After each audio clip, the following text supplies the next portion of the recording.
La seule certitude, c'est bien qu'il n'y en a aucune, à commencer par la tenue même de ces pourparlers dans cet hôtel d'Islamabad.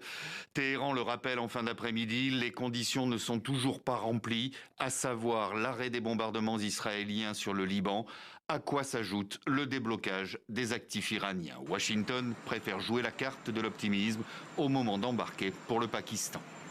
Si les Iraniens sont disposés à négocier de bonne foi, nous sommes tout à fait prêts à leur tendre la main. S'ils essaient de nous manipuler, ils se rendront compte que l'équipe de négociation n'est pas aussi réceptive.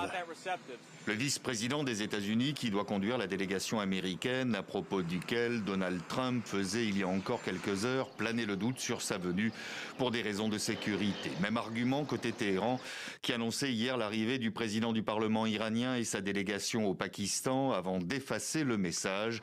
Depuis, aucune confirmation ni démenti officiel. En attendant, si le contenu même des pourparlers reste un mystère, chacun reste ferme.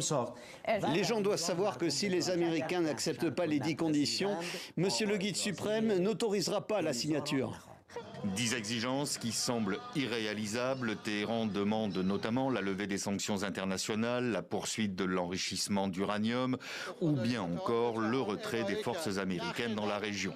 Ce à quoi Washington oppose un texte en 15 points tenu secret déjà rejeté par l'Iran.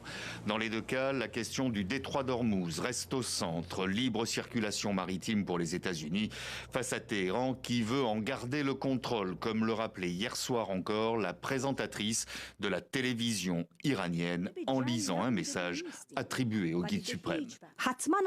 Nous exigerons une réparation pour chaque blessure subie, ainsi que pour les familles de martyrs et des combattants de cette guerre, et la gestion du détroit d'Ormuz sera entièrement repensée.